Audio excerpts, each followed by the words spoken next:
I saw the Magician movie. Now You See Me, Now You Don't.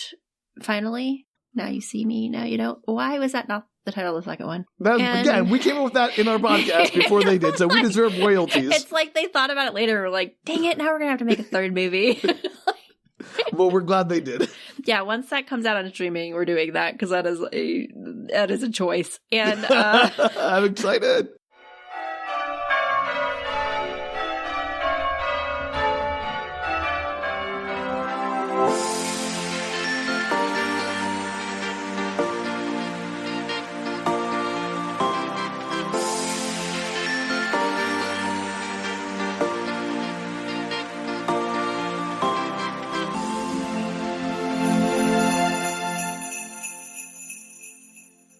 Hello and welcome to the Book Retorts Winter Bazaar. Winter. We went a totally different direction with that. But they were both very enthusiastic. This is the podcast about sharing your weird winter media finds with your friends who don't know what you're talking about. That's me. I'm That's like you, a Danielle. newborn. No, I don't know. I'm Sam.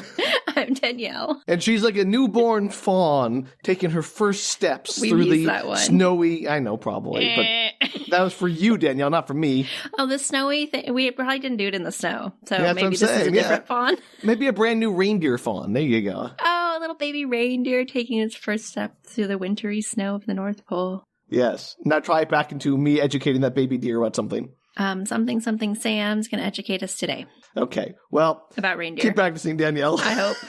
The reindeer in your piece. No reindeer, Danielle. What's the point? It's Winter Bazaar. Actually, so let me ask you, are you familiar with a little-known family music group called, let me get the name right here. The Partridge Family? Yes. The Jonas Brothers? Yes. Okay, because I am not. I know literally nothing about them. Okay. Figures you missed, 10 years of music history. I mean, I know they exist. I don't think I've ever heard one of their songs in its entirety. So, that's fine. But I figured there'd be a perfect opportunity for me to learn by watching a very Jonas Christmas movie from 2025. That's right, this year. Oh, you're probably lucky I hadn't seen that at some point. I was hoping you hadn't. So let me send you a summary of this movie, which will help not at all. To be clear, not because I overly like the Jonas Brothers, because whatever, but it just seems like something that would. Don't excuse yourself, Danielle. You would watch this and love it. Read the description. I was getting there. Jeez. It says 3 famous brothers. That's good. Since there's 3 of them. Racing against very time. Good. There are 3. Are there? Maybe I learned that. I learned there were 3. And eventually I learned their names. 3 famous brothers. Oh, I don't know that. Race against time and face mounting challenges during a chaotic journey from London to New York, desperate to make it home in time for Christmas with their loved ones. Well, not a whole lot of creativity in that plot, or at least not a lot of specificity. They're going to make it. It's fine. Or they'll learn. Do they? Or they'll learn to have a holiday spirit without making it home. All right, there are 2 reasons I picked this movie, Danielle. One, I knew nothing about the Jonas Brothers, so I figured it'd be very funny for me to try to figure this out. Because I don't know any of their lore or any of their histories or, what their names are. So that's great. And 2, I figured there'd be a lot of musical numbers in this, which means I wouldn't have to write a lot of notes about those parts, and they could go a lot faster. Was that true, too? Yeah, yes, it was. Excellent. I have a question. Are they famous are they actually the Jonas Brothers in the movie? Yes, absolutely. Okay, that's a choice. And then, are we supposed to believe that they don't have enough money to get a private jet to be able to get from London to New York? Danielle, you are not prepared for this movie. Okay. Unless the weather's down or something, then yeah, sure. But okay. All right. So let me premise also by saying this movie I actually thought was if you look at the Jonas Brothers, this was actually a very good movie. They were charming. They were self-effacing. This is a very tongue-in-cheek movie. I get the joke, but that's not what we're about here on Book Retorts, so don't write me. But I get it. I get it's tongue-in-cheek and self-satirical, and it was fun. But I didn't get a lot of the jokes because I don't know the brothers that well. Anyway, so we open on shots of London. It's Tower Bridge, double-decker buses. There's a billboard for the Jonas Brothers World Tour. Are they still touring? Oh, sorry. Okay, here's the deal. I said I really was not that big of a fan of Jonas Brothers one way or another, but I genuinely don't know. Are they still touring? Are they Danielle, I have as much information about the Jonas Brothers as I said in the last sentence. Looked them up since then? No! Danielle, I just finished this 10 minutes before we started. Okay. Well, I've had no time. And also, I didn't want to look them up because why would I ruin my blissful ignorance with actual knowledge? I was just curious if there's still like performing, or I don't know if they peaked or if they're still around. I mean, clearly they exist enough to make a Disney Channel movie. That doesn't mean Disney that Plus much. movie. Ouch, Danielle, I'm ouch. just saying that like you could carry on for quite a while after you have a famous career as a teen star. I don't know, Danielle, and if you're angry about that, write into Danielle, not me.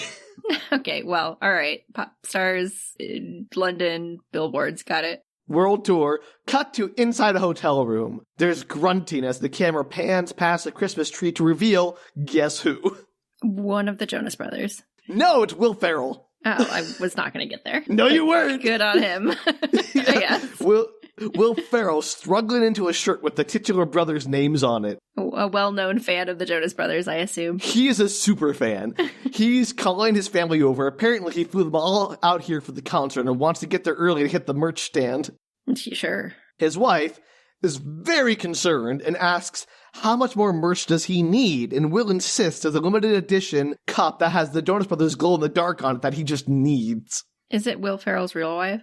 Yes. Is he married? I don't know about Will Ferrell either. Maybe it's not. I assume it is, because it was like played by, I looked at the credits, it was like played herself. So I assume it was his real wife, but That'd maybe it was be just pretty some funny, other person. though, if it was like actually Will Ferrell playing himself and then he was married to some other random person. And the person playing his wife in the movie is also playing herself, so it's just some other person playing themselves, but not his wife. Perfect. Then his son comes in, or one of his sons, looking for, quote, his hair stuff, to which Will says, your hair doesn't matter, you're no Joe Jonas. Which, harsh. His other two sons get similar treatment, and then his wife suggests that he chill, but Will is all, I have so much pressure on me to make the movies like Elf 2, or Anchorman 3, or Moana 6, I'm not even in Moana. And do you know what I think about all the time whenever I need to get through all that? And his wife foolishly says, you think about her and the kids. And he's like, no, I think about this night. This is his Super Bowl when his three kings share their gift with the world. His family is nonplussed. So there's one of the Jonas Brothers is named Joe. Good to know. Yes. Yeah, I got that. You and me both did. Yeah. This is more about Will Ferrell than I've ever learned before, so this is very exciting. I mean, obviously, it's Will Ferrell playing a character, Danielle. Yeah, but apparently he's a wife and 3 children. Who knew? Oh, I don't know if the children really is or not. I just know the wife might be. I'm just in my head canon. This is reality. I'm going to assume Doesn't he he's have a big daughter? I thought he had a daughter. Maybe they couldn't participate. I don't know. I don't know, Danielle. I know 0 things about Will Ferrell's personal life. I looked at the credits, and I saw that one of the Jonas Brothers' wives plays herself, but one of the other ones doesn't. Maybe, or maybe it is. I don't know. It's very. Again, I don't know who they're married to or if they're married to anyone, and that is a big plot point in this movie. And I was like, are those the real wives? And one of them looks like it was, and maybe the other one wasn't his real wife. I don't know, Danielle. It's very weird. I can't remember who they're married to. Well, one's married to a really famous woman. I can't remember her name. If I saw a picture, I wouldn't know who it is. Is that some like Prieka? I don't remember. Yes, doesn't matter. That one. Yeah, she's in the movie. I figured that was probably the one. That's, I think, the most well-known Jonas Brother wife. Yeah. All the other ones, or their children. I don't know if they're really their children or not, Danielle. Questions upon questions. This whole, like, Will Ferrell scene set me up for, like, wait a minute. How much of this is just, like, a documentary, and how much of this is, like, magical fantasy, and how much of this is just complete fiction? I would love it if some of this is untrue in terms of biographical details, because that's just very confusing, and that's funny to me. Danielle, it gets more confusing the more we go about what's real biographical details and what aren't. We'll get into it. The psychology of this movie's crazy. Excellent. Carry on. All right. Anyway, we cut to the concert. Will and his family are down center, having arrived 4.5 hours early. Then we cut to the J-Boys themselves, psyching each other up with a little huddle and a mantra where they say, every moment, every brother, every feeling matters. Mm-hmm. Sure. Which, I mean, sure. Sounds like something you would say at, like, a kindergarten to, like, remember, kids, every moment and every feeling matters. Well, they were pretty young when they started. Maybe that was their mantra and it just carried with them through their That'd be adorable. See, I know so little about them. Maybe that's true. So they go out on stage, start playing and singing as the credits and opening titles roll. So, as the credits finish, the song ends, and it cuts to the audience to reveal Will just so happy with his family. They finish the song, they say, thank you, London, and bow. So I guess they're done after one song. Very short concert. It was the tail end of it, Sam. No, because this is literally, they come out from doing the little mantra, start playing, and then end of show. Does everybody leave? They go off backstage. We cut to backstage. Maybe it was just their opening number. And now Danielle, there's I like my version better. Thank you. Okay, well, there's options, is what I'm saying. Yeah, but mine's the most fun option. Don't spoil it. Sure, one thing. They got a Will Ferrell whole family there, so they're fine. Yeah, I know, right? I'm not saying they're doing poorly. I just think it's very funny they came out and did one number and left. Cut to backstage. The JBs are congratulated on quite a show. One Jonas brother, who I'll call Jonas Brother 1 for the moment, says to the other, I can't believe Will Ferrell was there again. Cut to the end of the tour party to thank the crew, and JB1 is all, I think the 4 hours I spent changing things since the previous show was dragging a little bit really helped, but JB2 and 3 are on like their phones and not paying him much attention. So then they leave and get into like an airport cart with Randall Park, who is their like tour manager, I guess? Sure. Love him. And JB2 was talking to his wife on the phone, like, hey, what'd you have for breakfast? What'd you have for lunch? I just get like every excruciating detail about everything she's eaten in the last like 24 hours. When JB1 is all like, nobody cares. And the guy's like, well, looks like Nick's in a tizzy, and hangs up. And so then I learned his name was Nick. Oh, yeah, Yay. That's right. Joe and Nick. And got one, got two. The third will come to me when you say it. I'll be like, oh, yeah, that's the Jonas Brothers. I did know that.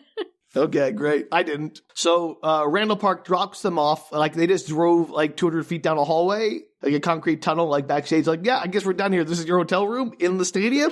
Is that how that works? I don't know. I doubt it, but okay. Anyway, he leaves them saying he hopes they'll be okay getting home without him because he has to go renew his wedding vows with his wife. And after he like lists their stalker count, and so Nick has 34, Joe has 48, and Kevin has 175 stalkers for currently. Kevin. So good for them. That's it, yeah. So now I have all their names, and apparently Kevin has so many stalkers because he writes back to all the letters he gets from prison, which, sure. That's probably true. Is it? Yeah, I mean, but they get letters from prison. That's probably accurate. Yeah, do they write back? I don't know. I never tried writing the Jonas Brothers. Danielle, you should write the Jonas Brothers and see what happens. Why would I do that? Just see what happens, Danielle. You do it. You're the one watching Jonas Brother movies. Danielle, please. I'm too much of a fan. I get flustered. Okay. What was it? Joe, Kevin, and Nick. Danielle, this is not going to be like another wolf situation, is it? Well, at least they have separate names. Like, their parents didn't name them like Cameron, Carter, Killy. I don't remember all the C names. Cameron's the one that's not in there, Danielle. But it should be. Caden. Oh, Caden. That's the one that should be Cameron. Why? Because Caden's they're both like, just fine names. It doesn't fit in my headcanon. That's your problem. Watch Wolves. Tell me how good it is. I should watch Wolves. Okay. Well, we'll do that later. Anyway, Randall Park gives them emergency whistles with their names on them because I guess that'll save them from stalkers? I don't know. I mean, it will certainly get attention of some variety. Yeah. So back in the hotel room, Nick and Kevin want to turn in for the night, but Joe's like, no, we should go out and get a bar. Really live it up before we, retire. We're just the end of the tour party. We got to live it up before we go back to our, families and have to turn in for the night. And they're like, dude, we're exhausted. It's been a 6-month tour. We're going to be with our families tomorrow. We can't all be hungover with our children. We're all exhausted dads in our 30s. What do you think is going to happen tonight? It's like, how crazy do you think it's going to be? And Joe's like, I'll tell you, and starts to sing because it's a movie. Yeah. It's a musical movie. It's not just like a movie that has musical numbers. It's like literally a musical. Yeah. See, I knew this movie was for me when I saw the 10 seconds of a trailer. You can watch after we're done here tonight. You can go and watch it. It's only like an hour and 18 minutes or something. It's great. It's my favorite length of movie for book retorts. So then Joe sings this song about what they could be doing. Going out to a bar and meeting a random crew of people who think they kind of look at the Jonas Brothers, but like less hot. So, hey, come hang out with us. Come to this after party. Mm-hmm. And so they go to this after party. And after this after party, just a bunch of celebrities like Elton John and Daniel Radcliffe and DJ Marshmallow. But each of them are played by one of the Jonas Brothers. Uh-huh. That is just very weird. And so the song ends, and Nick and Kevin are like, no, that doesn't convince us. We're going to stay in. And so we cut to Nick sitting in bed with tea and gets a call from his wife and daughter. He's looking forward to seeing them tomorrow and is just tired from planning the whole tour while his brothers enjoy their carefree existence because he handles all the details. Uh-oh. Sound like there's trouble in Paradise Brotherhood. Uh-oh. So sad. Yeah. Kevin is also having a call with his wife and kids, and his kids are like showing him all the ornaments they have. Each one of them like has custom designer outfits, like a custom stilettos or a custom Gucci handbag. He's like, that's weird. Then his wife says, have you talked to Nick and Joe? And Kevin hasn't. He's afraid of how they'll take it. What's he talking about, Danielle? Is it some devastating secret? Maybe he's adopted. We'll never know. Maybe he wants to leave the group. Start on his own. Go solo. Yes. To all of that. Yeah, he's very like, yeah, sure, whatever. I mean, that's probably it. Danielle, you are so wrong. I can't explain to you how big a deal this is and how good of a deal it actually is. Perfect. I love that. Cut to Kevin sitting at a bar alone, like, and there's like a bunch of people that read newspapers, and he's making these like obvious sighs, like, oh, he's trying to get their attention. And so a bearded man in a red leather jacket like puts down his newspaper and is like, what's up, kid? Like, oh, hey, you're one of them? It's like, yeah, I'm in the band. And he's like, I know who you are. Santa has Spotify too, you know. And Kevin's like, what? It's like, no, I've had Spotify. I know who you are. He asks like, what's weighing on you? And Kevin says that, you know, he's in a band with his brothers and it's great. But the Joe boys are having trouble connecting as actual brothers. Like, they do great band work, but their brotherly chemistry just isn't there. And they all plan to spend Christmas apart and not see each other. And the man in red leather is all, that's not good. And Kevin's like, yeah, well, thanks for listening, and leaves.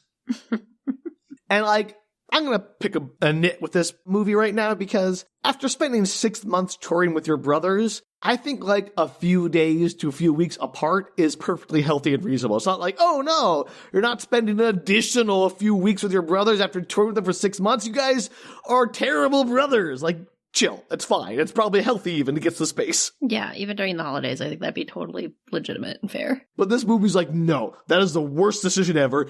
Brothers cannot spend their any moments apart. They must all be joined at the hip. Does this Jonas brother have a wife and children? I do not know that answer, Danielle. Because, I mean, if this is the single Jonas brother, then maybe they're just feeling left out of the whole, like, social activity. Oh, Danielle, he definitely has kids. Okay. I don't know if he has a wife. Okay. Then no, so there's no, like, not that there was ever really an excuse, but I was assuming that maybe this was just the Jonas brother that had, like, no alternate family or friends outside of his brotherly circle. No, they're all dads in this movie with families and children. So then I feel like they could probably spend it apart. It sounds like they've got good social networks outside of each other. And yeah, maybe they get on each other's nerves after spending 6 months touring, but that's like normal. If I just spend 6 months with my brother, love him as much as I do, or you, or anyone, I'd be like, I need a break. It wouldn't even take us 6 months, Sam. What are you talking about? It takes like 3 hours. Like, when we're recording the podcast, we're like, I've got to go. I got to hang up so quick. I'm done with you. So anyway, I think this movie's premise is fundamentally unhealthy psychologically. Good to know. So anyway, which one? Joe, that's him. Was that Joe? I thought that was Kevin. It's Kevin. My mistake. See, I can't keep them straight. What do I know? If you can't keep them straight, like, I'm going to be lost. You're lucky I remember this.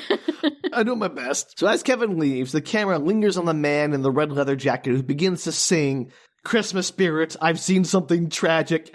These boys shan't get home until they rediscover their brotherly magic. And as he holds that last note on magic, gold sparks fly from his hands into the city. He goes on, unless they decide to spend Christmas with each other, this spell will keep brother stuck with brother stuck with brother. So Joneses, rekindle your sibling bond, or you'll never make it home from this side of the world. This is a curse. Yeah, it's a curse, Danielle. They've been cursed by Santa. Santa's like, you know what? Being good is dumb. I'm not doing it anymore. They should rename this movie Jonas Brothers The Santa Curse. That'd be fun. But then it would, like, spoil the surprise of an evil Santa. Yeah, 5 minutes in the movie, sure. But also, like, again, just forcing them to be in each other's presence away from their families is the better option. Yes.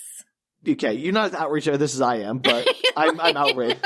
I know, I don't think it's the better option, but I think that's sad. Now all their families who haven't seen them barely for 6 months just have to sit around during the holidays without their, like, husbands/fathers. Yeah. Are you sure you're psychologically up for this movie, Danielle? You seem... No. I'm so tired. It was all the food. Pull yourself together. People eat every day. Sometimes more than once. I only ate once. It was too much. Focus, Danielle. Focus. I'm here. So, The magic sparks, they fly through the city of London, and as they go, they turn into golden lightning over the airport that strikes the Jonas Brothers' private jet parked there, causing it to explode, and presumably killing just so many people in the airport. If they kept, trying to rent private jet after private jet, would each one just encounter an issue? Danielle, you will find that out, maybe. Love it. As that happens, a title card comes up, 48 hours to Christmas. 48? 48. Okay. 2 days. The next day at the airport, they're told that their plane's gone, and Kevin is all, I can't miss Christmas. So they call their 24-hour travel agency, where a woman answers crying and yelling about, are you here to break the rest of my heart? And then she makes a quick about face once she learns that they're not her ex calling them from a burner phone, but in fact the Jonas Brothers. Oh, well, that was a choice to answer your professional phone as if it was not a professional call. She's like, I'm sorry, I thought you were my ex calling me from a burner phone. And like, what? She's going through it, really. Yeah, obviously. So she looks, and there's a storm coming to Heathrow, and it's all shut down, but she has them on a flight from Charles de Gaulle. So they need to get to the train to Paris, but oh no, it leaves in 30 minutes. Uh-oh. Too bad they can't drive from London to New York. Okay, Danielle, yes, oceans exist. What do you want? Just saying, limits their options. They have to find something that goes in the air or on a boat. Thank you for restating the premise of the movie, Danielle. A series of, what was the name of it? A very chaotic journey from London to New York. Yeah, to be fair, escalating. Usually these movies where they can't get home in time for the holidays is a car ride. There's a lot of car rides involved. Yeah, planes, trains, automobiles, whatever. Yes. Yeah. But this is a modern movie, Danielle, and cars aren't things that can drive across water. I don't know. We don't know. When is this set? Is this in 2025? Yeah, of course. Yes, it is. Are we sure? Yeah, pretty sure. How old are the Jonas Brothers? They're like our age, Danielle. But are they our age now or are they our age in the future? Maybe they're still 16 in my heart. Danielle, no. Get your food coma-addled brain back on track. You should have picked somebody who had more knowledge of the Jonas Brothers than me. Danielle, why would I do that? Why would I spoil this with knowledge? Because then we'd have a little factoid, it'd be a Danielle's Jonas Brothers corner. Didn't stop you making up crab facts. You knew nothing about crabs. I mean, I can do that for the Jonas Brothers. I'm not going to stop you. They also like to knit with their claws. Yeah, the Jonas Brothers have claws. Didn't realize that. I don't know. I've never seen their hands. Wait, you never seen their hands, Danielle? What? I'm done with you. Check myself up. Anyway, they call on Uber from the airport to the train station, and it drives up, and there's a bow tied to the top of the car, which is a foreshadowed warning of what's to come. There's a bow? They just decorative for the holidays? Yeah, so inside, there's a woman driving the car, and this whole car is decked out. She's wearing reindeer antlers, a, ugly Christmas sweater vest. There's tinsel all around it. There's a little Christmas tree on the dashboard. This thing is insane. Is this they're going to send them back in time so they can, Yes, Danielle, this learn is how to... Time Train 2 Jonas Boogaloo. No, I was thinking more Ebenezer Scrooge style, learn to do the true meaning of Christmas. No, not even close. This woman is an older woman, and apparently she's just moved to London from Ronkonkoma after leaving, being a receptionist at some kind of medical practice. And she's like, I figured I'd come here, and always been an Anglophile. And she looks at the address, they help her use her phone, and as soon as she has the address, she peels out, lead foot, like a mad woman, driving on the wrong side of the road. She doesn't have a license. She starts singing Christmas carols as she weaves in and out of traffic. How did she get a Uber? I guess you can just sign up for... Don't you have to have, a good driving record for that? I'm sure they don't vet anyone very well there. Uber sucks. The rules we know are this. for Uber.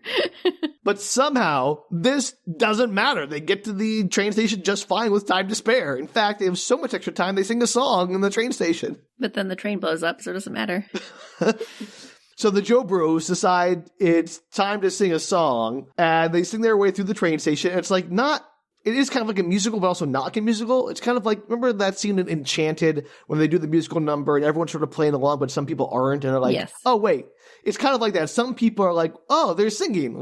They're actually singing in a train station, and then everyone starts dancing along with them and joining in. Do you think it's some kind of mass hypnosis? So some people are susceptible to it, and other people are like, what is happening right now? It even ends with this step crew doing a big step routine, and they join in with that and do a whole choreographed dance. 100% my kind of movie. Good job, Sam. Well, then, as they're dancing their way towards the train, Kenny G shows up, blasting his sax. Is he still alive? Yes, Kenny G's still alive. What is with it? The Jonas Brothers are 12. Kenny G is dead. What reality are you living in? I just have... Is he still releasing music? Questions I have. He's still playing music, Danielle. Clearly, he's blasting the sax in the Jonas Brothers movies. For a reason. Anyway, so they to the dulcet sax tones of Kenny G, they dance onto the train, and as they get on, gold sparkles transform the train like placard on the side of the train to say Paris. Instead, it says Amsterdam now, which is, I guess, all you need to do to make a train change direction is just change the sign on it. Yeah, that makes it go to a different place. Yeah. I mean, that's not untrue. I was once on a bus in Mexico and they changed the sign midway through and just went to a completely different location while I was on the bus. They changed the sign. It wasn't like someone got on the bus and like pushed the sign over. The bus driver was like, I guess I have to go there now. I don't know how it changed it. I didn't see it change. It was just like I got there and there was a completely different sign on the bus. And I was like, cool, now I'm at the end of the journey and I don't know how to get back to where I was going. Okay, so it was Santa magic, obviously, like this is. Maybe. I don't know. You don't know my life. Danielle, I know you're in life enough to know it's not Santa magic. No, stop. You don't know that. Okay, Danielle. You were in a mood tonight. I'm always in a mood. Oh, yeah.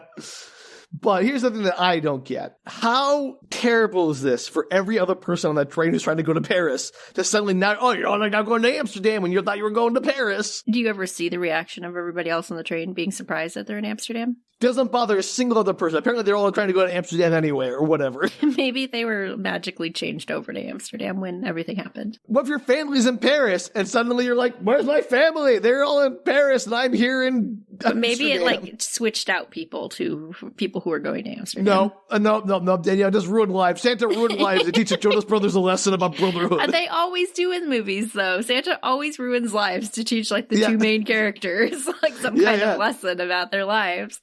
But here's the part, Danielle. Usually the two main characters are not ultra-wealthy stars who don't really need much help. That's true. Anyway, on the train, a woman recognizes Joe. It's Lucy, Danielle. Lucy. We love Lucy. I don't like you right now.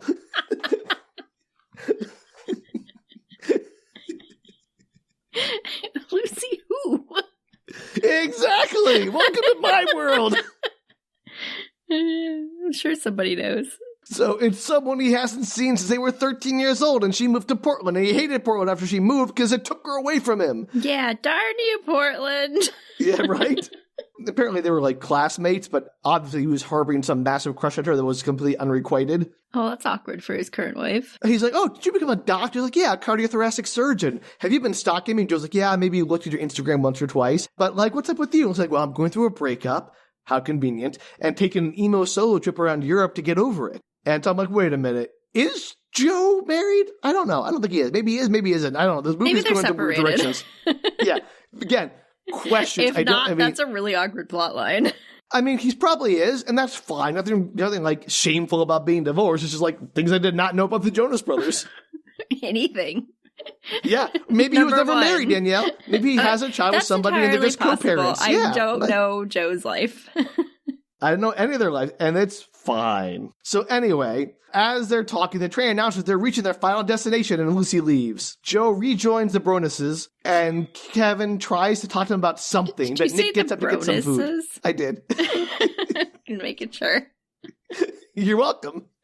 So Nick gets up to make some food, and he gets a call from their agent, and she's telling them they want to extend the tour another 6 months after the holidays, and Nick has this vision, like those little brothers, those tiny little people on the counter going, remember how you did all the work for this tour and we didn't even notice? What's another 6 months? We don't care. What work is he doing? Don't they have, like, people? Yeah, well, apparently he's doing all the logistics himself, like redesigning the show, and the choreography, and the set list, and like organizing their travel, and like he's the responsible one, Danielle. Like I could see one of them being like more invested in the actual show itself, because that is usually something that artists have a say in, is that part. But like the travel and all of that, that seems like that's taken care of by somebody outside of them. You would think, and that's supposed to be Randall Park's job as their tour manager, but like.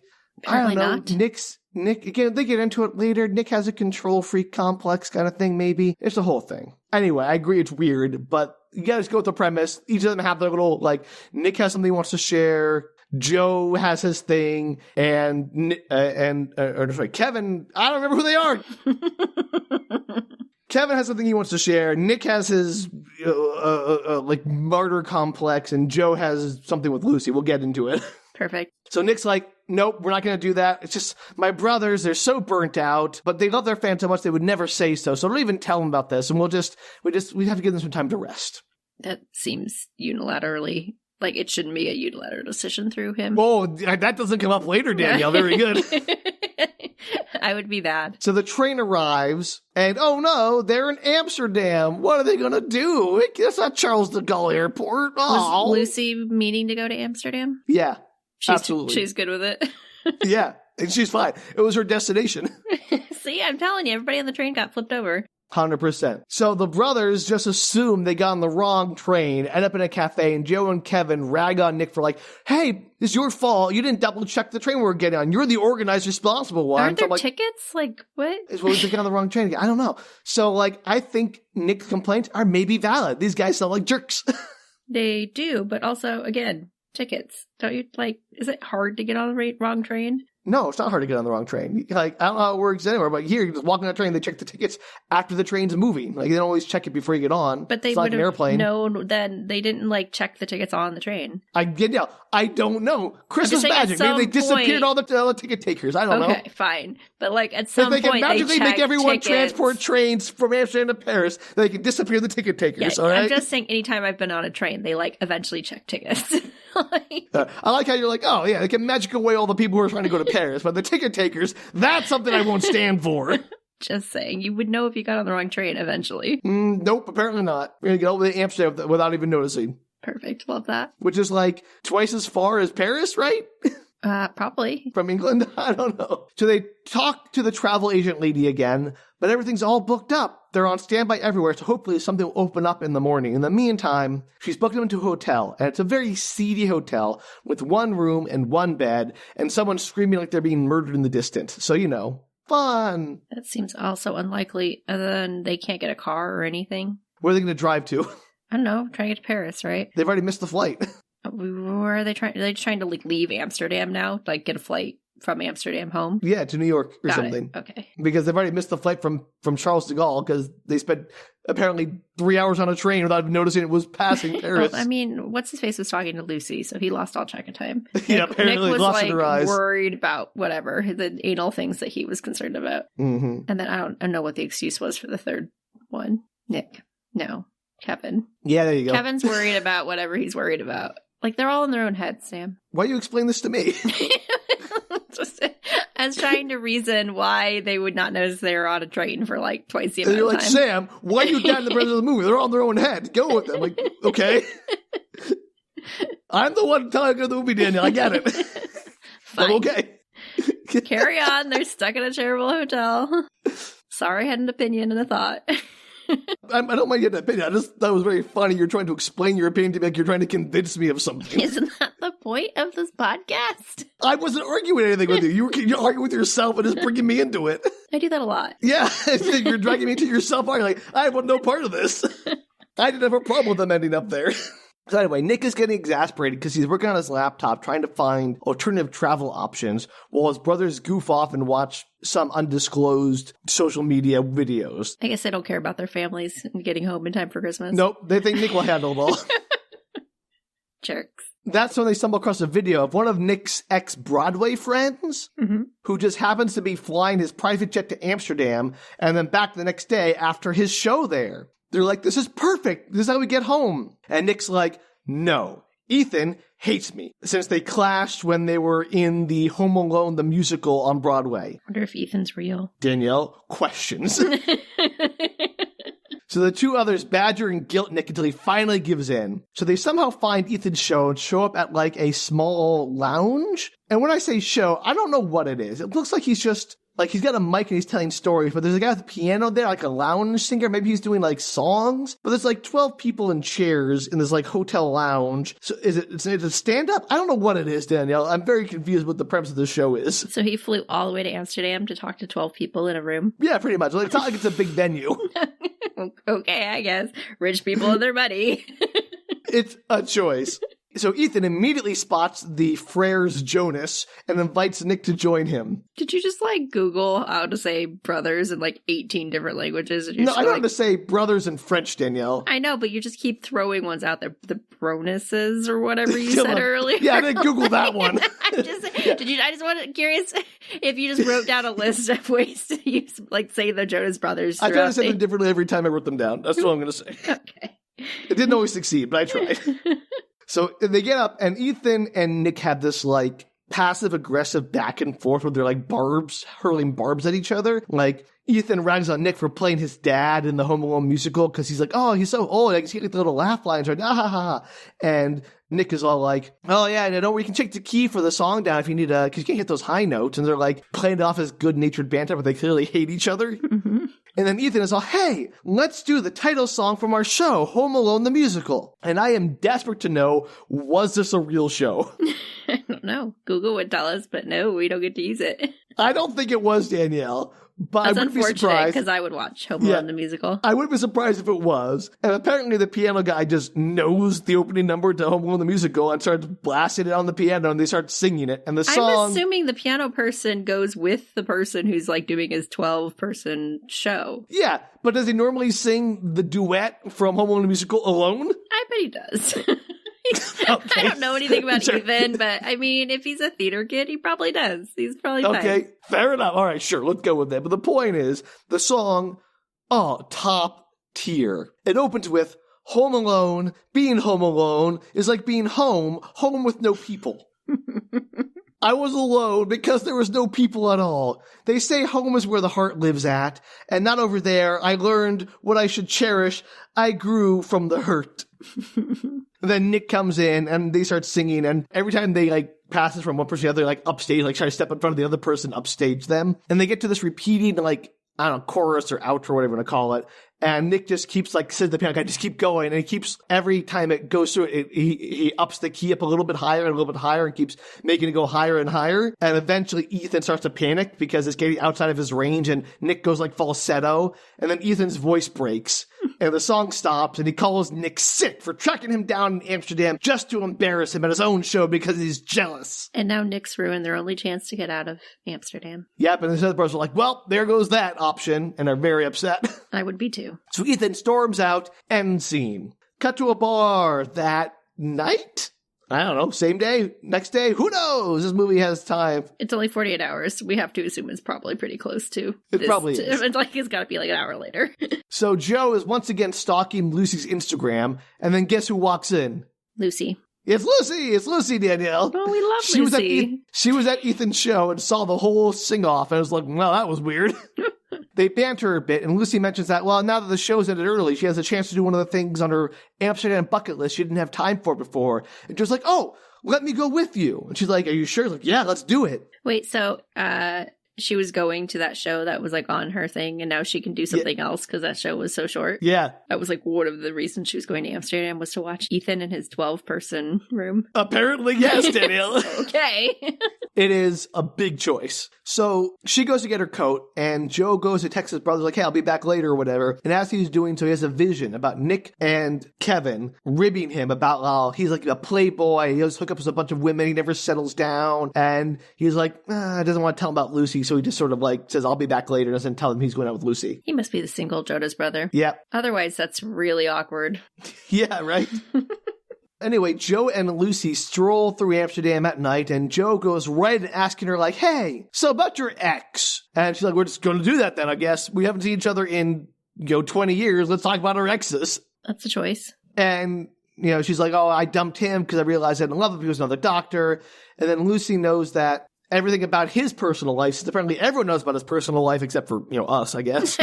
We're the odd ones out. Sorry, listeners. Yeah. So, again, I get no new information here about Joe's personal life. Is he divorced? Was he married? Did he have, a partner that he's co-parenting with? Still not a clue. This movie refuses to tell me anything about him. They're assuming if you're watching the Jonas Brothers Christmas movie that you know something about the Jonas Brothers. That is a completely A fair assumption, I guess, actually, but it still is very exclusionary to people who maybe want to have their first entry to the Jonas world be the Jonas Brothers Christmas movie. Okay. Or you like stumbled across it. Yeah, right? Like, I still have no idea about any of this. So anyway, Lucy leads him to a canal and starts to strip to go swimming. It's like a Dutch... Yeah, because it's like a Dutch polar bear dive thing. We're supposed to jump into the canal for New Year's, but she's not going to be in Amsterdam on New Year's, so she has to do it now. Is it legal the rest of the time? What if it's only like legal that one day? Well, we'll get into it. So Joe's like, sure, I'll join in. Why not? And starts to strip. And he hangs up his fanny pack, which has all the boys' passports in it, up on the post next to the water. God, but then the gold sparks surround it, doing something nefarious. Santa magic. Yeah, that's it. Back in the hotel, Nick is trying to use the automated voice system to book a new flight, unsuccessfully because those things suck. Yes. Yeah. While Kevin is hyping himself up in the mirror, practicing confronting Nick with okay, I'm gonna do it. So Nick, there's something I want to talk to you about. And apparently, try to guess what his big thing he wants to talk to them about is, Danielle. He wants his sperm. Yes, Danielle. This Disney movie, The Jonas Brothers at Christmas, is going to be on a sperm. You nailed it in one. Good job. You want to try again there, champ? He is divorcing his wife. No. Because his wife is the one who encouraged him to tell the brothers. Well, yeah, maybe they're separated. And he's like, you really should tell your brothers. It's Christmas time's here. You're not going to have anybody to hang out. Maybe he's the lonely one at Christmas. Okay, you've had a slightly better guess than the previous one, so I'll give you credit for that. I'm out of other ideas. He wants to start his own company. No. I totally want to go solo, and you said that was not correct, which is unfortunate. What he wants to do is he wants to sing on a song. Oh, okay. He's never sang on a song before. What are the Jonas Brothers? What do they do? Yeah, apparently he's just the guitar player of the group. I thought they all sang. Not in this movie, they don't, Danielle.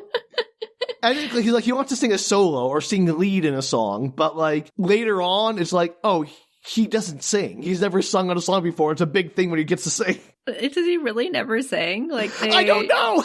Don't do harmonies, and I need to listen to more Jonas Brothers music. Clearly, no, you don't. Let the ignorance guide you to a better world. Where one of the Jonas Brothers has been forbidden from singing. Yes, he ruined the group. But he can sing, right? At some point, he has a good voice. Danielle, maybe? Maybe. I don't know. Maybe he doesn't. I feel like if he has a good voice, then it's a mystery why he wouldn't have been able to sing the last 15 years of their career. Or also, why anyone's why does he have to psych himself up to be about this? Because, so what? Yeah, sing it on a song. It's fine. We sing a million songs. Do it. Who cares? That's kind of if he's a good singer and they haven't let him sing, that's a little offensive. Well, here's the thing. He has these visions of his brothers who are calling him out, making fun of him for being the world's most forgettable rock star or kind of not frontman material kind of thing. And so apparently we now have the entire panoply of Jonas Brothers' psychological issues with each other. We have Nick, who feels put upon for being the responsible one. And we also have Joe, the lonely heart who feels his brothers don't take his romantic life seriously. Who may or may not be married and cheating on his wife. Probably not. Let's hope. Then we have Kevin, the guy who wants to sing a song and his brothers don't think he's enough of a rock star maybe to do it. Even though they've had a 15-year career together. Yeah, exactly. So here we are. Mysteries. Wow, they're so the Jonas Brothers are so much deeper than I thought they were. It gets way deeper, Danielle. But this is the crisis these brothers have that is driving them apart, that required Santa to magic explode planes and change trains and kill people probably. Maybe they're in an alternate reality where this doesn't matter that Santa's doing all these things. We can only hope. They're in some kind of coma dream. Yeah, this is they all got gas on that stage in London. This is their dying visions. Or they're in the car on their way to the airport and there was a car crash and now they're just in the hospital and then they'll wake up and they'll make it home in time for Christmas and it's fine. No, they'll die. They'll die in there. They'll be unplugged by you'll cut to the end scene will be their wives and children tearfully pulling the plugs. That's depressing. Sam took it there, everybody, not me. This is why I don't make holiday movies, Danielle. Can you blame them for not letting me do that? No. Yours would be the Karate Christmas movie. Insane? I like to think it'd be a bit more coherent than that, if more depressing. I think it'd be more coherent than that, Danielle. Thank you. I was perfectly coherent, Sam. I don't know why you didn't understand what's going on. Yeah, okay. You watch that movie and you tell me how coherent it is. Like clowns or something? Yes and no, Danielle. Yes and no. So, yeah, coherent. He got his black belt, though. Or he belt. gave himself a black belt. He bought a black belt and gave it to himself. I don't know if that counts. I did great. I killed all the cushions. We got back to this movie, Danielle. Go back and listen to Chronic Christmas Miracle again. Great movie. It was something. I was really debating doing another thing like that for this, but let's take it to another place this time. I almost texted you earlier, was like, looking forward to another Chronic Christmas. I was like, I gotta expand my horizons, Daniel, to the Jonas Brothers. Love it. So we cut to Joe and Lucy in their underwear. They jump into the canal when a police bike. I forgot they were at the canal. I was like, why are they in their underwear? Yeah. Well, because they're about to have sex in the middle of Amsterdam streets. I don't know what's happening. Is this a PG-13 movie? This movie takes a hard turn to NC-17 for Disney+. I forgot they were not, like, in a room. When you said underwear in my brain, they were immediately in a room together. No, they're outside of their underwear. The police show up because obviously they're, like, tripping. Immediately, they jump in. And this police bike apparently has a spotlight on it that shines on them in the canal. Choices. And so they quickly get out of there, gather up all of their clothes up in their arms, and making a run for it down the streets of Amsterdam before ducking into a laundromat. And then so in the laundromat, they get to talking as they get dressed about how, like, oh, this feels so good talking to you. Like, you're like an old sweater. You're so comfy. Or like a pair of shoes that are good. I want to break them in. Not that I want to break you in, but, and so, like, that kind of, banter. Clearly, they're vibing hard, just like old times. When Joe gets a message from Nick, they have tickets. And Joe's like, oh, fine, we're going to get back home for the holidays. And like, hey, Lucy, what are you doing for the holidays? And she's like, well, my parents are going on a cruise with John Stamos, so I'll be alone in Brooklyn with my cat. And wouldn't you know it, Joe will also be in the New York City area. But, oh well, he chickens out and leaves before even asking Lucy to meet up. Womp womp. Joe.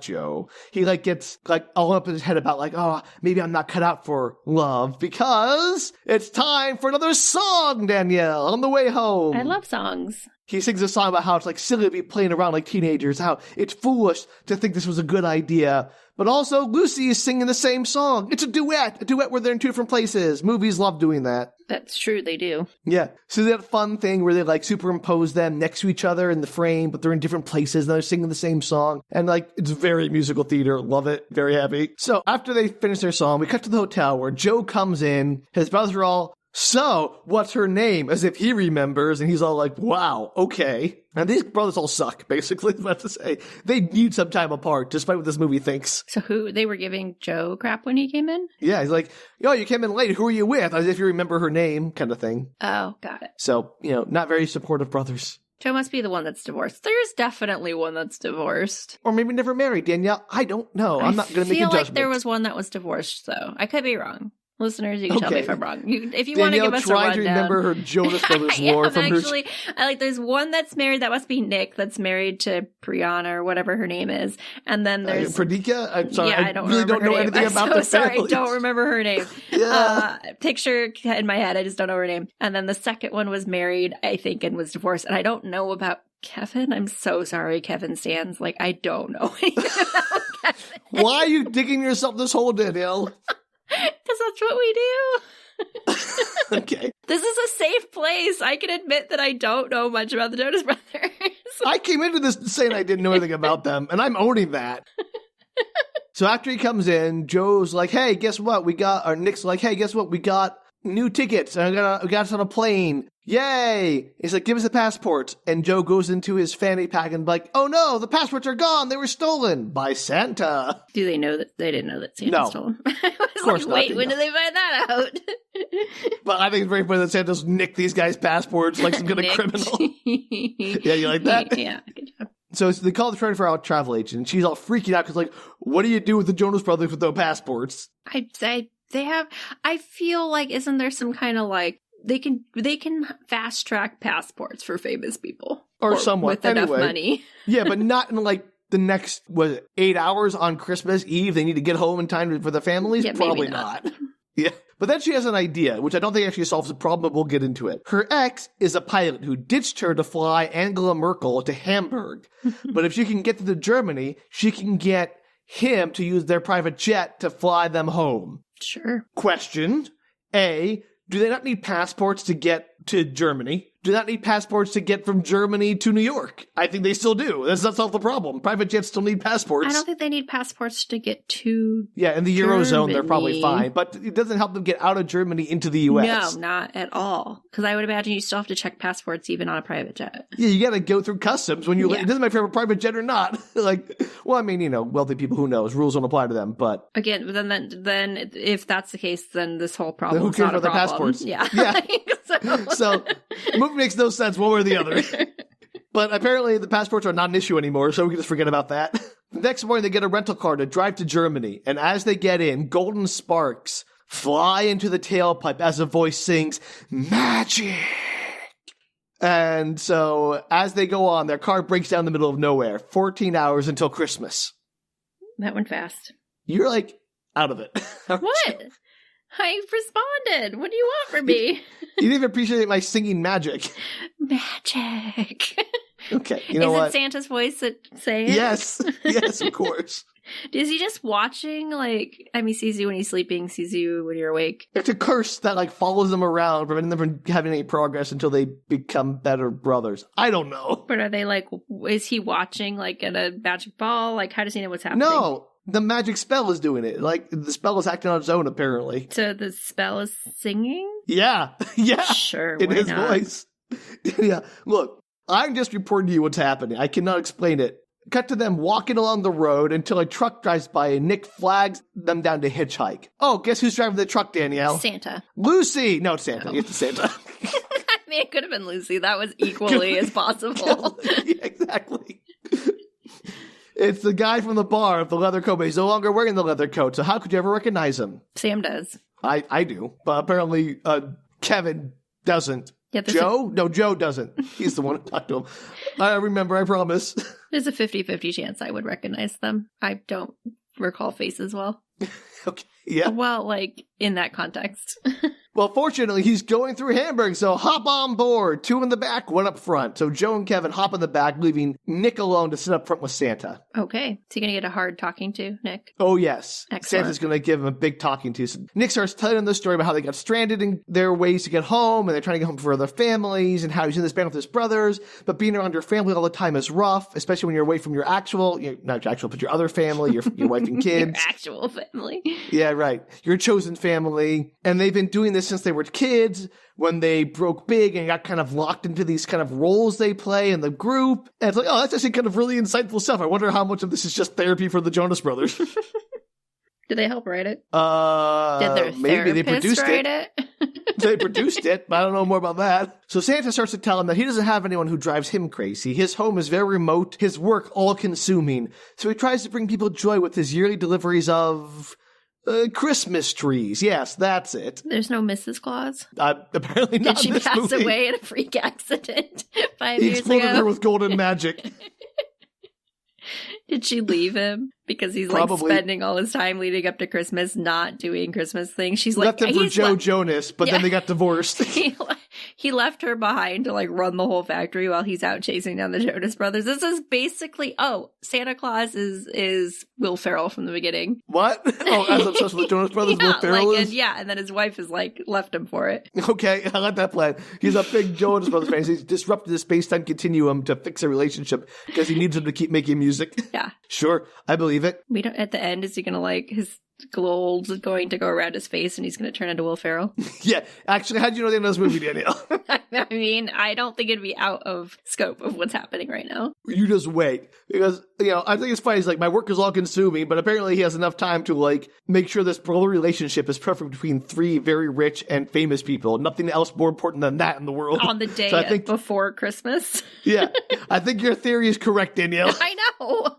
Very good. I don't think this is real. I don't think this is actually Santa Claus. I think this is Santa Claus's brother. That was Fred Claus. That movie sucked. Different brother. This is the one they don't talk about. Oh, they talk about Fred Claus, though? No, thank you. Anyway, this all gets Nick to realize that being alone sucks. But he won't be alone. He'll be with his wife and kids. I'm not sure really what the premise of this is. And Nick is all can you pull over? I want to check on my brothers. So he hops in back, and the truck drives off again. They reminisce about the old days when their dad used to drive them to the shows. So we get a musical montage of home movies. I think real home movies of theirs. I would assume so. Yeah, this thing about memories and bond. Aww. I would like to assume they're not home movies that are real. That'd be funnier. Just like they've AI-generated fake home movies for the Jonas Brothers. Like they hired a couple little kids that kind of look like them. It's equally as plausible, Danielle. So cut to them stopping at what looks like a truck stop in Germany with a souvenir shop. Nick goes off to make a call. He calls their agent back saying they changed their mind maybe about extending the tour. They're reconsidering it, so don't say no yet. So he leaves a message because she doesn't pick up. So he's, again, unilaterally decided that maybe Yes. it's back on. Yes. Have any of these people contacted their partners to, like, let them know what's No. going on? Yes. I mean, they have texted, yes. They have Okay. texted them and maybe made phone calls. Not sure if it doesn't show that, but I assume they have been in contact because they've been, like, updating their partners, it seems like. Mm-hmm. Except for, who's the one that wants them to stay? Stay? Who's Joe. the one that wants them to be all together for the holidays? Joe? Joe, the one who doesn't have a romantic partner, apparently. Yeah, but kids, they have kids. Yeah, they have kids. Oh, he doesn't care about his kids. He just wants... Nope. Again, no one's alone on Christmas. They're with their families. They're just not with each other. That's the part of this movie doesn't make sense to me. Like, they can see them, like, on Boxing Day or whatever. Like, give them a day apart from your brothers. It's fine. Take a break. Be with your families. Give them attention. Then hang out with your brothers on New Year's or something. Whatever. It's okay. You spent 6 months with them. It's okay to take a break. Nope. No, Movie's it's not. insane. Movie's insane. All right. So we cut to them walking up to the private jet. And the travel agent X, the pilot, is super hot. He's like, they're like, oh, he's really hot. I feel why she's upset about the breakup. Who's he played by? Some New Zealand soap opera actor. Oh, but Yeah. they have soap operas in New Zealand. Yeah, they have soap operas everywhere. Come on, you. Just kidding. Do they call them soap operas? Do you think so? Yes. They speak English, Well, Danielle. no, I know, but you know how, like, sometimes there's, like, certain terms in different countries, even English-speaking ones, I imagine. I don't know, Danielle. New Zealand media is delightful. So they all fly off, and they're watching Home Alone on the plane TV when the plane starts to shake violently. Just blow up and they all die. And they've spent Yeah. all their time together until death. Yeah, that's it. They die, and they have to go perform music as ghosts forever. There's a market for So that. Nick goes up front to find Gene, the pilot, taking shirtless selfies instead of flying the plane. Apparently, his ex, the travel agent lady, posted a photo of some mega hunk named Dean. But even though Nick points out that it's very obviously a fake photo, Gene's all, no, it's not. I just need to post a photo reminder of how hot I am. And honestly, she might be better off without him. He sounds unstable. But they both want each other back. But also, they're not good for each other, apparently. He's crazy. She's crazy. Uh-oh. You know what Santa should have done? Fix that relationship. Right? Much more important. So they go back to the cabin because Gene's like, oh, it's too cramped in here. I can't get a good shot of my abs. I can only see 6 of the 8 abs I got. And he's like, don't worry about the plane. It's on autopilot. And they start like, That's not how autopilot works. no. But apparently he's like, it's fine. It's not like he like start posing on, like the couch in the lounge. Like, oh, the light's not very good. So they light some candles and they start like posing. And like, the sooner we get this done, the sooner he can go back to flying the plane. And as Nick's taking photos with Gene's phone, a text comes through to his phone from the agent saying, I'm so glad you've decided to change your mind about continuing the tour. Uh-oh. And guess who sees that text? Not the person who's unilaterally making decisions for them. That's right. It's Nick and Joe. They see the text and are not happy about him unilaterally making decisions for them. Wasn't Nick the one that was making the decisions? Well, You mean Kevin Joe and Joe. Kevin. My mistake. There we go. Whatever. They're all interchangeable to me, Danielle. I'm sorry. Fair. Also, I don't think cell phones get reception at 30,000 feet, but what do I know? You never know. No, they don't. I know. Maybe they're using like an app that just connects to Wi-Fi. Okay, sure. Let's go with it. So they start to argue, and as they're arguing, Gene is like freaking out because he's like, I'm not looking hot enough. And so eventually, while he's like flaying around trying to get a better selfie, he trips and knocks himself out cold. So nobody's flying the plane, and the pilot's unconscious. Oh no. What will they do? Good thing Santa has reindeer. No, they do something incredibly stupid. They decide to drag his unconscious body back into the pilot's seat. Why? Yeah, why, Daniel? Why not wake him up first and then have him ambulate to the pilot's seat? Because it goes about as well as you think it does. As he drags his body into the pilot seat, they like accidentally turn off the autopilot. Uh-oh, they're crashing. They can't push the button back on for autopilot? They don't know which button they push because like Gene's foot knocked into while they're like swinging his legs over the stick to get him into the chair. And they don't think to look for a manual, which 100% exists in that plane. Nope, not a chance. They just start pushing random buttons. Okay, okay, there is always a manual. Everybody in your plane. Danielle, the pilot, has something to say. There are manuals in planes. There are emergency procedures booklets in planes for this very scenario. I'm sure the three Jonas Brothers who just knocked out their pilot are like thinking clearly about the manuals in planes. They should be better. Nick, the crazy person who like has the answers for everything, should know that there is a manual in this plane. Well, unfortunately, they don't. And so Joe takes the stick saying he's got this. Unfortunately, he does not got this. And they immediately start to go into a nosedive. Yeah, they're going to stall the plane. They're going to die. This is the end. This is the end of them. They're not even doing microphone like, hey, SOS, please help. No, they don't call anyone. They just decide they can fly the plane, but they can't fly the plane. And so Nick has an idea. They all pull out their emergency whistles and start blowing as hard as they can to wake up Gene, which works. And he's like, oh no! He starts quickly pulling back on the stick as the ground approaches, but they're not going to make it. It looks like they're about to crash when a little gust of gold sparkles helps the plane level out and skid on the ground to a relatively safe crash landing, which looks very fake. Love that. You were very upset by this, I can tell. I am really upset by this plane scenario. Danielle, this is how planes work. You should know this. I do know planes. You know that a private jet can land like this, no problem. Well, with Santa's help, yeah, for sure. Yeah, exactly. Santa magic negates all arguments. I'm just so mad they didn't think of a single correct emergency procedure. And not, like, there's just some basics that people would think of. I don't think most people would think to look for the manual, I'll be honest. Yeah, but you think that they would pilot back into the chairs. And then, like, not calling, like, trying to figure out how to use the microphone system doesn't make any sense. Yeah. Like, radio for help is the first thing you do. Like that, like, I can get to not thinking, oh, maybe there's a manual here, though. I feel like if you drive a car and you know there's a manual in a car, you'd probably think, oh, maybe there's a manual in a plane. But assuming you didn't think that far, you would think, oh, I should totally figure out the radio. Yeah.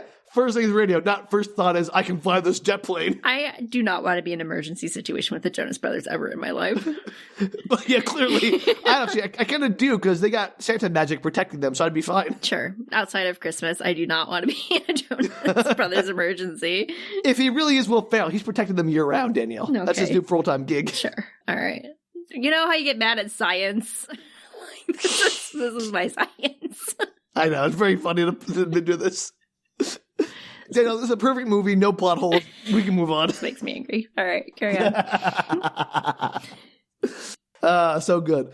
Well, anyway, they all safely land. None of them were seatbelted in or anything, or went through the window or pancaked themselves on the ground. So, no broken bones or anything. But wait, what's that smell? They go back into the cabin, and the cabin's on fire. The candle got knocked over and has lit the curtains on fire or something. Sure. So they all run out of the plane just as it explodes. For the second time, a plane explodes in this movie, Danielle. That's a lot of explosions. Yeah, a lot of death and explosions in this happy family Christmas movie about the Jonas Brothers. More than I expected, honestly.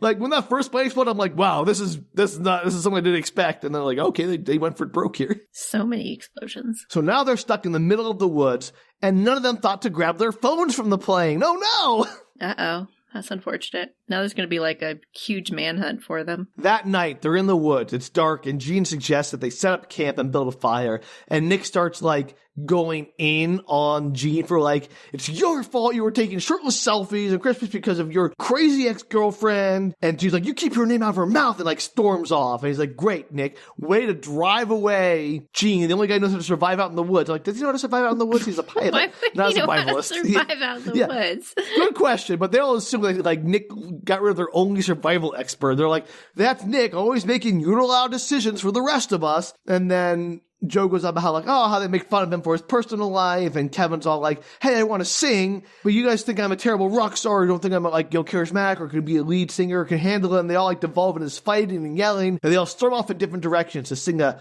song, the third act protagonists fight before the climax song. And then they all die in the woods alone. Oh, Danielle, they're about to. So, as they're singing the song, the best part is Kevin somehow pulls out a guitar And when Where'd it come from? Good question. He didn't grab his phone, and the guitar only appears in this scene and disappears again. And maybe it's like a mental guitar. It's an acoustic guitar, and it's a solid gag because they're all singing their parts. When it comes time for Kevin to sing his part, he just plays the guitar and subtitles come up about what he would be singing, and he doesn't sing because Kevin doesn't sing apparently. Who knew? Which is very funny. Well done, movie. That got me. Maybe that's why I don't know Kevin's name. Yeah, there you go. Movie's got jokes that I appreciate it. Anyway, as the song ends, I'll wander back into the same clearing and meet up again, just in time to hear a branch snap. And out of the woods, Santa walks Lucy. A wolf, Danielle. It's a wolf. They're going to be eaten by wolves. That's unfortunate for them, I guess. Where are they again? New York, apparently. They're or somewhere. New York. They're not in New York. They're in like Germany or something. Weren't they flying over? No, they flew out of Germany and they crashed like over the continental United States or something. They're in it's a wolf New England somewhere. New England forest. Okay. Or maybe they went like up through like Canada and are coming down. I don't know how planes fly, but globe round things happen. Well, Sam, it's this thing called lift. And Danielle, come on. Nice try. I don't know how they like plan routes. Jerk. You're welcome. Yep. Anyway, they're there, and I think it was Joe or one of them, Kevin or Joe says like, "Oh, it's just one wolf. I remember you have to be really loud to scare them off." And then Nick's like, "Oh no, there's more wolves because wolves travel in packs. Because why would you ever travel alone when you could travel with your wolf brothers?" Okay. Like he's having this giant epiphany about the wolves. It's like, oh my god, my relationship with my brothers. We're wolf brothers. And so he's like, okay, we have to be loud to scare off the wolves, right? And so he starts yelling an apology to his brothers. Like, I'm sorry. I do so much. I don't mean to like take all the decision making on myself. And so they all start like shouting apologies to each other. They should have sang. And none of that scares the wolves off. So they're like, well, that didn't work. I feel like wolves might go away if you yelled. Yeah, but apparently these wolves are like, Jonas meat. Tasty. They're gifted from Santa. That's right. But the brothers had to have one last huddle before, I guess, being eaten. And they go, every moment matters. Every feeling matters. Every brother matters. And then a magical golden aurora scares away the wolves, saving the brothers. They're like, oh, thanks, Santa. Do they say thanks, Santa? They do. Do they know about Santa? No. Why They're do like, they the say Christmas miracle. Santa? Thanks, Santa. The wolves are gone. Okay, sure. Yeah, right. But then, they hear more barking as into the clearing rides Randall Park on a dog sled. I'm sure. Yes. This must be very far north. Danielle, questions. Because the snow. Why didn't they just fly straight from Germany to... Well, don't like planes like go over the pole, like go through Russia when they go around like the world because they can't go like straight across because of distance? Sure. Isn't it shorter to like make an arc and then go straight? To go from Europe to New You York? go up. Like you go up and through Canada and then back down, right? Is that how planes fly? Maybe. I don't know how the East Coast works, Sam. Well, you look at it like plane routes on the globe. I You have see they not curve. looked at plane they routes. don't go straight. I'll admit, I have not looked at plane routes on the East Coast. Like All where right. would be the we're fastest done here. We'll direction. go over some plane routes, but I'm fairly sure they don't always just fly like straight They're not gonna around. fly straight like, there, but like they must be in Canada. Maybe, but Or Danielle, there is Maine? no snow on the ground. There's like 3 inches of Vermont? snow and there's a dog sled. So I don't know how that works. Like none of this makes sense. They're like literally, they're not like when they walk how on the does he ground, know it doesn't they're come up to there? roots. Well, Danielle, that's an excellent question. Trackers? So their plane going down was big news. Like, oh, the Jonas Brothers plane crashed. Everyone does big news. So he left his wife's vow after doing the vow renewal. He How left did his they wife know and that the came. Jonas Brothers were even in there? Excellent question. Plane manifest? I don't know. Okay, sure. Planes need manifest, right? I mean, yeah, you're gonna like do a whole thing about like where you're going and all of that, but it was so on the fly who's on board? that yeah, I would be curious if who's on board. I don't know. I don't know. But apparently they know their plane went down. It went down so like Randall 2 Park, seconds ago too. No, it was like hours ago. It got dark. Okay, sure. Maybe. Again, time doesn't make much sense in this movie. Maybe they were supposed to have landed by it. Maybe I don't know. Questions. I have them. Yeah, well, good luck answering them. But the point is, as I was trying to tell you, Randall Park heard that and was like circling them, trying to find where they were in the woods, but couldn't see them until a magic golden flash of lightning lit up the area and he could find them. So, Good job, there you Santa. go, Danielle. Yeah. And he's like, okay, I found you. I'm going to call a chopper to get you out of here, but also you should tell your families you're not dead because they think you are. Why would you think that immediately? Like, you'd be like, maybe there's Their hope. plane crashed. So he calls the rescue chopper. Then the J Bros decide to spend Christmas together. And not with their wives and families and kids? I don't know.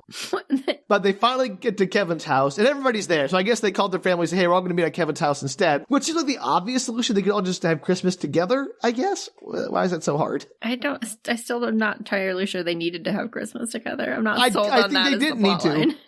I agree. I don't think they needed to, but even if they did need to, it sounded like it was a very minor inconvenience to make happen. So it's like they'll live across the country. They'll live in like roughly the same area. And they're all rich, so even if they did live across the country, I don't think it's that much of an inconvenience.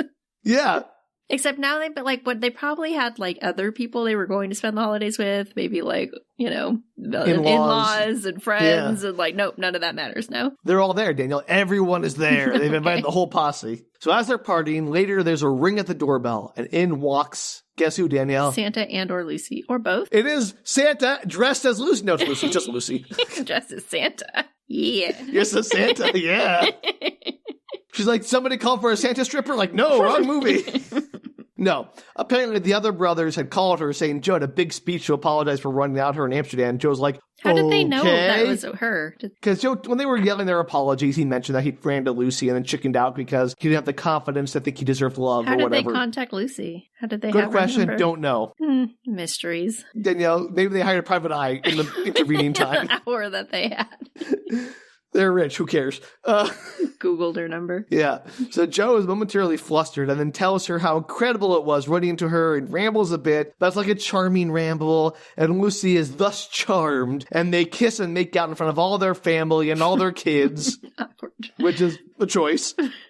A song starts to play as we montage over a lovely family Christmas. And then they all start to do like dancing in the middle, like choreographed dances. And we cut to Jean busting into the travel agency to sweep the woman off her feet. So they're back together. And a few more cuts to other secondary characters that don't matter. And then Kevin gets his big solo and starts to sing. Everyone's like, yeah, Kevin can sing. As Santa creepily watches everyone through a window. So Kevin is a good singer. Yeah, perfectly reasonable singer. And Kevin may or may not have been able to sing with the Jonas Brothers for the last 15 years. No idea, Daniel. If he ever sang once in his life where he's like, I'm going to make this whole movie about me starting to sing for the first time. And like, maybe this is his breakout number. I hope so. That is my headcanon. Yeah. I may or may not be Googling whether or not Kevin sings. Yeah, please do. So we cut to 1 month later, another Jonas Brothers concert. They're playing to a stadium. As the credits roll, Will Ferrell is once again up front. The end. Imagine their families are like, oh, thank God, the tour is over. We get to spend some quality time together. Just kidding. Another 6 months of tour. They don't even get any time with them alone outside of like the brothers all being together, a giant family unit. Oh, because it's like of the one brother who's like, I don't want to be alone. Not just the one brother, but apparently Santa decided that the brothers are better if they never have any time apart, which is insane. Crazy. Wow, that was quite the movie. It's like a cult compound or something. You must join the Jonas compound. The more, the better. Maybe. Anyway, I'm delighted this is my introduction to the Jonas Brothers. They seem amazing. The songs sound great. I think they're mostly original songs for this movie, which is great. Very good. Highly recommend it. I actually had a lot of fun with this movie. If I knew anything about the Jonas Brothers, I might have more fun, but I'm not actually sure because I think I had a lot of fun trying to figure out who was who and what was going on and what mattered. This did not dissuade me to watch the movie. So. Yeah, please do. Tell me if it makes any more sense to you. Oh, I wouldn't make any more sense to me. I also know very little about the Jonas Brothers, other than I've heard more of their songs than you have. Well, that's not hard, Danielle. All right, well, there you go, Danielle. Our first of our rather belated Winter Bazaar episodes. I don't know if this is the most bizarre episode we've done, but it certainly was the most perplexing to me and certainly introduced me to a whole new world of music that I will never probably visit again. Yes, I'm so excited for you. You don't sound it. I'm so excited for you. Now you sound creepy. What do you want from me? I'm so glad earnestness. that this was your introduction to the Jonas Brothers. I'm so glad we brought you into the 21st century, 2025, go out with a bang, Jonas Brothers extravaganza. I expect feedback in the future. What do you think about their repertoire? Oh, sure. I know they're wait. No, I always confuse you. Jonas Brothers. What's that other brother band? Not Hanson. I know those guys. No, you're thinking of. Aren't they British? Yeah, hang on. Yeah. One Direction. Yeah, that one. That's what I always confuse them with. You're welcome. Sorry. I don't know who those one are either. Sorry. I know more about fictional boy bands than real boy bands, to be honest. Well, that's fair. Anyway, there you go. A very Jonas, I don't know what it's called. A very Jonas Christmas movie, something like that. It's like that Muppet movie where we're like, what a is Jonas the Muppet Brothers movie Christmas called? movie. Yeah. A very Muppet Christmas Jonas movie. Were the Jonas Brothers ever with the Muppets? That feels like that's happened. Did they ever oh, that'd be amazing. They should have done a collaboration. If not, I mean, apparently we know their agent. They're in the movie. We can call them. They're up to do anything, apparently. In the movie. Yeah. A very Jonas Christmas movie. That was close. There you go. So if you out there want to write in and correct all of our Jonas Brother lore, we'd love to hear the extended story of the Jonas Brothers and their entire history. Yes, we would. You can do so at bookretorts.com. You can also blue sky us at Book Retorts. And if you want to help fund our own wacky Christmas adventure where we try to meet up but can't do it, you can do that on patreon.com/bookretorts. That wouldn't be hard. We're on separate ends of the country, so... Yeah. We can do some shenanigans. There could be definitely shenanigans on a road trip. I love it. Could happen. Well, until then, remember, don't trust a leather-clad Santa in the bar. Yeah, that's a good life lesson. Generally could... It could go either way, really. I mean, it might be a great idea. Very iffy. Well, until then, bye. Bye. Take care, everyone.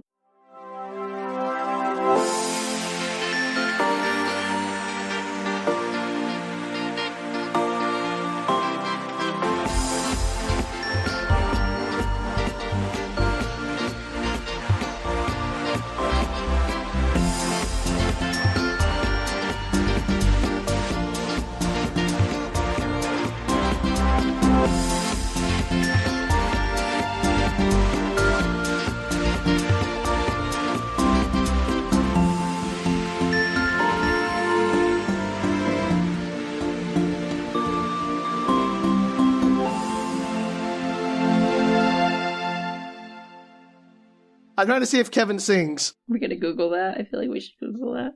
December 9th, 2025, Kevin Jonas reveals why he does not sing on Jonas Brothers songs. So I guess not. Wow. This movie was so revealing. Does not typically sing. This is the AI thing, but it says he primarily plays guitar and contributes to the band's overall sound. Poor Kevin. Wow, that movie was so revealing. I learned so much about the Jonas Brothers from that movie. It's a great introduction. I need to know. Danielle, this is a deep dive you're going into. He just didn't think he was that good of a singer. He had a lot of self-doubt about it, but he decided it was finally time. Documentary, this movie.